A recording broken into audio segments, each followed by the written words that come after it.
Our leaders say when it comes to vaccine rollout, Oregon is the little engine that could. Oregon remains in the middle of the pack. Now we get to find out if a 27-person committee can safely steer this locomotive to the top of the hill. And it turns out the Salem breach was coming from inside the Capitol. And what Oregon's infamous MALHEUR occupation has in common with Wednesday's attack on the Capitol. That occupation is completely a part of this model. Here's the... You know what? Actually, I have some bittersweet news tonight. We're saying goodbye to our lead producer, one of the people who came up with this crazy little show. So what I meant to say was, here's the story with Brian Koshesha.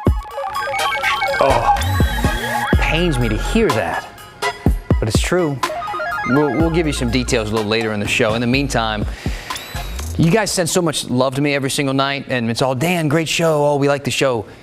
Send a few to Brian tonight. Still use the same tactics. Use the hashtag HeyDan. Send us some emails at the story at kgw.com. Let him hear it.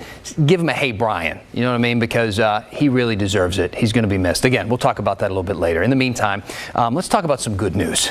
Let's get that out of the way. I guess that is good news for him, not for us. But let's get some good news in general for everybody out of the way. We have some tangible signs from the state of Oregon today that they are trying to boost now this molasses-like vaccine rollout, and not a minute too soon. I know a lot of people are waiting for some good news on that front. And I got a little bit today. On a personal note, my dad got his vaccine today. He's a teacher. He's over 50. He lives in West Virginia, and that's kind of where their rollout situation is right now. It is a big relief for our family. One grandparent now with the vaccine, 3 more to go. But there's a little story I kind of want to tell you, because the first person I thought of after he called me this morning was actually a woman who I've never formally met. See, I got this call in my office a couple of weeks ago, and I talked to this woman for like 45 minutes. I was answering some of her questions about the vaccine and when we think she might be able to get it. See, this woman is dying. She has a terminal pulmonary issue. And just before COVID took over our lives, she was told that she had about 18 months left in hers. And she has spent this last year, like everyone else, in lockdown, you know, not with her loved ones, not at her favorite restaurant, not crossing off her bucket list. She now has 6 months left. And I probably don't need to tell you that those months get less and less pleasant as they go on. She is the reason why we press our leaders, one of the reasons. That's why we have questions when we hear that young people who work for these hospitals from home are getting the vaccine before people like her. Or why we can't believe that doses actually had to be thrown away in this state. Or that only 13 people got shots on Christmas Day. And if she's watching tonight, we won't stop, okay? We won't let up. We're with you. And keep that in mind as we report that Oregon is still near the bottom when it comes to states actually getting shots into people's arms. Today, during a media briefing, Governor Brown said that the National Guard will join the effort now to help speed things up here, which I know we've been getting a lot of emails, people asking, why aren't they doing this? Well, they are. A spokesperson for the military told us that they should be set up at the state fairgrounds in Salem no later than Tuesday. The governor's goal is to vaccinate, with this help, 250 people per hour, which is 6,000 people in 24 hours. And let's hope so, because yesterday they only gave out 5,706 shots in the whole day. Is that text large enough? That's literally as big as we could make it. And remember, the governor told the OHA that soon they'll need to get 12,000 shots done in a single day. And while we hear about vaccines expiring on shelves before ever making their way into people's arms, today OHA Director Pat Allen said of the roughly 250,000 doses that Oregon has received, we've used about 73,000 of them. We want to get healthcare workers, first responders, people living in congregate settings, and others in that priority group vaccinated, so we can move to education workers, critical workers, vulnerable populations, and the general public as fast as our supplies allow. Getting more vaccines in the hands of providers who are ready and able to vaccinate large numbers of people is a vital part of our strategy. The fact that Oregon is sticking so strongly to only giving shots to people in that initial 1A group actually kind of goes against the advice of the U.S. Surgeon General. See, the Surgeon General is saying that those groupings, right, are really just guidelines, and states should focus on just getting as many shots into as many arms as possible, especially when you consider this reporting from the Oregonian. See, they found out that OHSU lost 15 Pfizer vaccine doses after a vial broke and 2 were mixed the wrong way. And Legacy Health, of course, wasted those 27 doses when they couldn't find enough healthcare workers to actually take them, and they expired. And I'm sure with some different planning, they would have had no problem finding 27 arms to inject with those vaccines. But now they can't. Which brings us now to our big story. See, Oregon Governor Kate Brown admits we're moving too slowly when it comes to rolling out these vaccinations. OHA is actually on the same page, right? They say we're moving too slowly. So how are they going to decide at this point that next group of priority people to get the vaccine? Because as it stands, they don't really know the specifics. Well, how about a 27-member committee who will meet once a week? Because I know when I want to make a quick decision, I bring together 27 people at the very last minute to do that. Let's bring in Kristen Severance right now to maybe help me understand the rationale behind this decision. All right, Dan, so a big part of the rationale from the Oregon Health Authority is there is no, huge rush to decide on the other priority groups because there are 500,000 people in that 1A group. But here's my question. By the way, I would have asked the OHA director this during a news conference today, but they didn't call on me. Time ran out. I was one of a handful of reporters who did not get called on. I emailed my question, though. It's right here on the touchscreen. It doesn't really feel quite the same as reading it at the press conference, asking it at the press conference, but here it is. I wanted to know, if time is of the essence here, why form a 27-member committee to decide on priority groups? Yes, you have 500,000 people in the 1A group, but the Surgeon General said if you don't have someone who wants the vaccine in the 1A group, go to 1B. Go to 1C, etc. The way it's set up in Oregon right now, we won't know the rest of the priority categories until the end of the month. Why do you need these 27 people who meet once a week to decide instead of deciding on your own? But again, I couldn't ask OHA Director Pat Allen that question. We ran out of time, so I don't have an answer from him. Director Allen was asked, though, about the 27-person committee today several times and why they did not meet for the first time until yesterday, until January 7th. Here's what he had to say. We've already prioritized 500,000 Oregonians that we're working our way through now in phase 1A, and then moving on to education and early learning employees. Information about the vaccines at a detailed level has been in serious flux throughout this process. And so we elected to do the advisory committee a little bit later so it could do its work based on better information. Another thing to note about that committee, it took an hour and a half for each person of the 27-member group to go around and even introduce themselves and also give their, quote, word of the day. They did recommend for teachers to be next in line after healthcare workers. That's what Governor Brown wanted. Now, Director Allen hopes to have the rest of the priority groups decided by the end of the month. The OHA also said, this group has a tremendous amount of knowledge and experience about marginalized groups and will help tremendously in the process. In a statement, OHA spokesman Jonathan Modi said in part, we need the input of these committee members to help us identify and properly communicate with communities they serve, communities that have been so hit hard by this pandemic and have sadly carried the burden of the disease and death from COVID-19. We cannot and should not do that on our own. Everyone sees the value in a committee from marginalized communities, helping with this process. But Dan, people feel this real lack of urgency here. And when the committee didn't meet until January 7th, takes an hour and a half to introduce themselves and then doesn't meet again until next week, you can see why people feel that way. We want to know how you feel about this. Let us know by using that hashtag, HeyDan. Now, when the story continues, turns out the call was coming from inside the people's house. Yeah, the state rep caught red-handed, letting rioters into the Oregon State Capitol during last month's special session. And on the 5-year anniversary of the MALHEUR occupation in eastern Oregon, we're looking at what it actually has in common with the violence we saw Wednesday in Washington, D.C. There is a straight line from what happened at MALHEUR 5 years ago this week. Welcome back to The Story. Getting a lot of feedback tonight. Thanks to everybody writing into the show. And I know we haven't been reading as many comments or answering as many questions as we usually do. That'll change. That'll go back to what you're used to seeing. But sometimes, you know, with everything that's been going on, it's easier to just report the news the best we can to make sure that you're informed. But rest assured, we are still reading everything that you're sending in. Even if your comment doesn't make it on the show, remember that. It doesn't mean that it doesn't play a role in the way that we kind of put this whole thing together. So please keep them coming. Use that hashtag HeyDan or email thestory@kgw.com. And I know a lot of the media's attention from Wednesday's chaos in the Capitol has been focused on Washington, D.C., and rightfully so. It is not every day that thousands of extremists get this close to overthrowing the government, so it makes sense. But today, we're going to keep our focus hyper-local, right here in our own backyard, because as big as that all was in D.C., it's far from the only shameful behavior that we've seen at capitals across America. See, yesterday, we talked about this guy. He's Oregon State Representative Mike Neerman, a Republican from Independence. And last month, when Oregon's very own pocket of violent and armed protesters stormed the halls of our Capitol, it turns out Rep. Neerman is the guy who opened the door and let him in. And you might be asking, all right, Dan, pump the brakes. Hold on. How could you possibly know that for sure? Well, for one thing, there's video of it.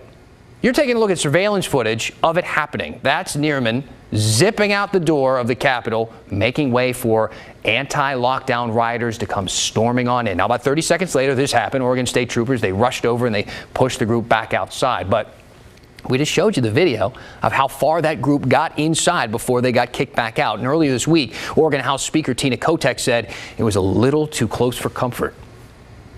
This was a serious breach of public trust. His actions put staff and legislators and law enforcement in danger. In fact, law enforcement officers were hurt when demonstrators came into the building. Arrests were made. Legislative staff and members felt terrorized by the incursion, particularly our members who are members of color, because the rhetoric of the demonstrators is out of the Trump playbook and very much caters to white supremacist motivations. He's under investigation now. Okay, Oregon State Police are now investigating Representative Neerman, and he could face charges and punishment from the legislature. Couple his behavior with the rhetoric from Oregon State Senator Dallas Hurd, who Wednesday attended this pro-Trump rally in Salem and called his Democratic colleagues enemies of the people. And it might be an understatement to say at this point, the mood in Salem is a little tense. Keep in mind, Oregon's legislative session starts in 11 days, January 19th. And it's worth pointing out that the rioters in Salem who broke their way in did so because they were upset that COVID restrictions didn't allow them in the building. And now, security around the Capitol is going to be tighter than ever. So, in the words of DJ Khaled, congratulations, you played yourself. As for the attack on D.C., these are the three Oregonians that we know of at this point who were arrested for taking part in it. All of them are accused of violating curfew, but two were charged with unlawful entry. And one of those two is somebody KGW has actually met before. This person here, Christina Malaman, is the vice chairwoman of the Young Republicans of Oregon. We interviewed her last January during President Trump's impeachment, and this is what she had to say at the time. It's just not even interesting to watch anymore because we saw this starting at the very beginning. As soon as he was elected, they were looking for different reasons to just get him out of office. I feel like the country is divided.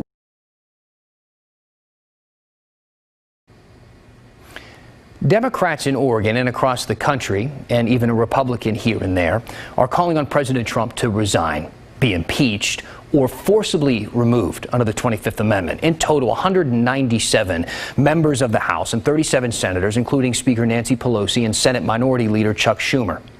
Oregon Congresswoman Suzanne Bonamici is on board with this as well. She was actually on board from the very beginning of all the chaos that happened when those pro-Trump extremists flooded the Capitol. She tweeted out this video where she said he must be removed, blaming President Trump for that Capitol takeover. This is completely unacceptable that he has encouraged these acts of violence and this terrible, awful, terrifying takeover of the Capitol here today.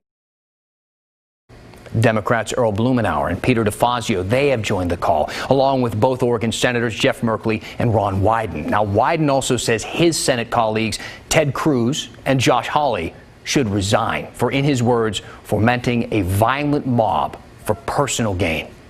Now, Laurel Porter got a chance to speak with Wyden today about his experience in the Capitol on Wednesday as that mob was storming into the building. Here's a quick clip of that interview that will air on Straight Talk. As we began to get word that the Capitol was under siege, that the doors were being breached, it was a horrifying experience in every sense. And remember, what you have to think about is not just the members of Congress who, of course, were seen being escorted, but you think about cafeteria workers. You think about people who do so much good work for those who come and visit and the like. And to see this citadel of liberty assaulted this way, and to see it being done because the President of the United States was interested in only one thing, and that was to put the Congress through a bogus exercise, which in effect was designed to tell the American people something false. The Congress does not have the authority to set aside the votes of the American people. So all of this was done because Donald Trump is so narcissistic that all he was thinking about was himself and not the well-being of our country. We saw it. Now you can watch the rest of Laurel's interview with Senator Wyden on Straight Talk. That airs tonight at 7 o'clock. As for Oregon's junior senator, you might have seen this viral tweet from Senator Merkley during the attack on the Capitol. He praised congressional staff for grabbing those electoral college ballots in those boxes there before they had to evacuate. And it was retweeted a lot, like 33,000 times. So a lot of people saw that picture that he sent out. Thing is, when he sent that out, everyone was still hiding from that violent mob that had been storming into the building. He tweeted it out right in the midst of it all going down. A professor at Middlebury Institute pointed out that the security problem that existed when that photo went out, when Merkley posted it. He said it took him less than 20 minutes to figure out what room our legislators were in, which is kind of a problem since, they were still at the time hiding from violent extremists. Now, hours later, when the Capitol was secured, that professor revealed that it appears they were hiding in the Hart Senate office building hearing room. You can see there's some pretty distinct blue carpeting that was visible in Merkley's photo, and Merkley's office is actually in that building. We asked the senator's team about this, but haven't heard back, not yet. Now, some people are pointing out that the storming of the U.S. Capitol sounds kind of familiar. It sounds a bit like something we saw a few years ago here in Oregon, not to the same scale, but something similar. I'm sure you remember when armed extremists took over the MALHEUR National Wildlife Refuge near Burns. That actually happened 5 years ago this week. After Wednesday's insurrection, a conservation group called the Center for Western Priorities put out a statement calling the MALHEUR occupation a dress rehearsal for what happened at the Capitol. We talked to the deputy director about that. There is a straight line from what happened at MALHEUR 5 years ago this week to what we saw in Washington. Many of the same groups that were there, the Oath Keepers, the 3%ers, those folks were in Washington taking over the U.S. Capitol in an attempt to overthrow the election of Joe Biden. And everything that we have seen these groups advocating for, claiming that public lands don't belong to all Americans.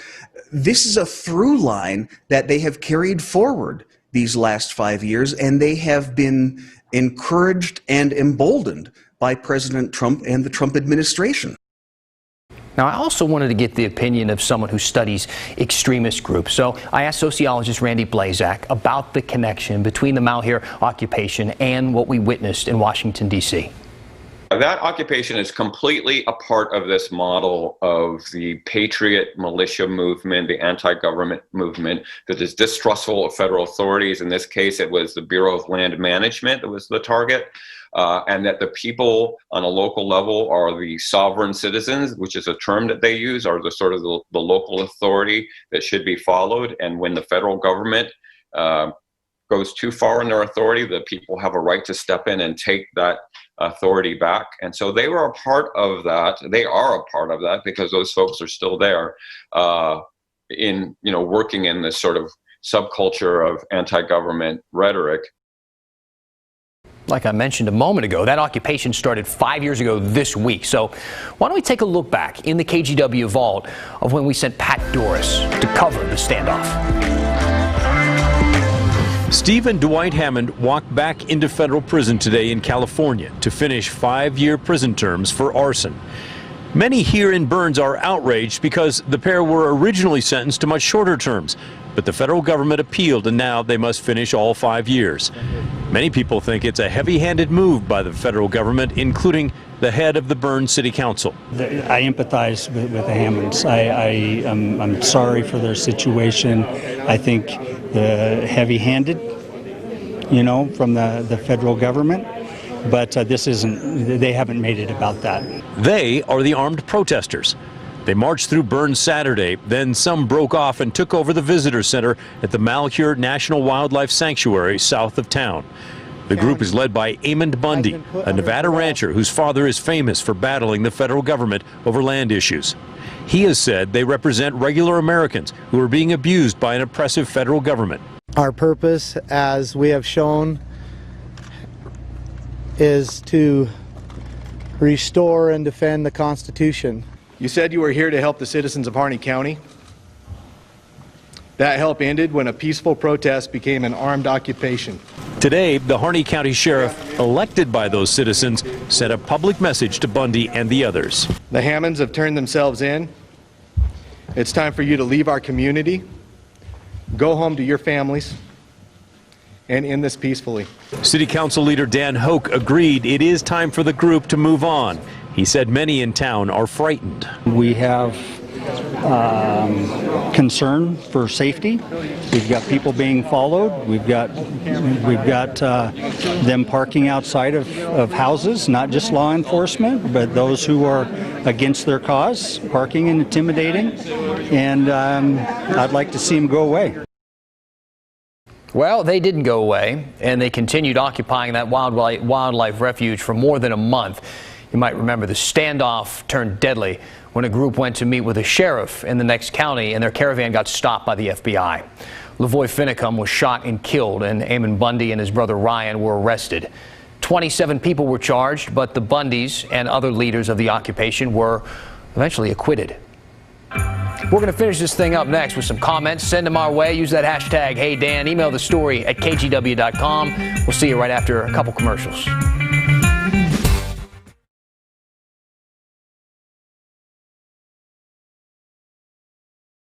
All right, let's get to the bittersweet news that we talked about at the top of the show. Tonight, one of the pillars of this show is leaving us. Our lead producer, Brian Koscheska. I can't say his last name. It's impossible. I mess it up every time. He knows I love him, though. He's taken the next step in his journey and taken his talents to a little organization called MSNBC. Maybe you've heard of it. He's going to be a segment producer for Live with Craig Melvin. Brian's following his dreams. We couldn't be more excited for him. That said, man, we are going to miss you, buddy. When KGW put us together to try this little show, they sat Brian and me across from each other, and they basically said, okay, you two, go make a show. Of course, a lot more people are involved in making this show what it is and what you see every single night, but Brian's influence and talent is in every little bit of it that you watch.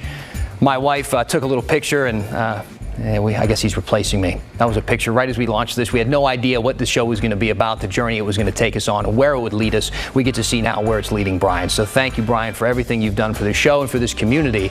As for the next gig, I'm sure you're in good hands there with Craig. I think you guys look good together in that picture.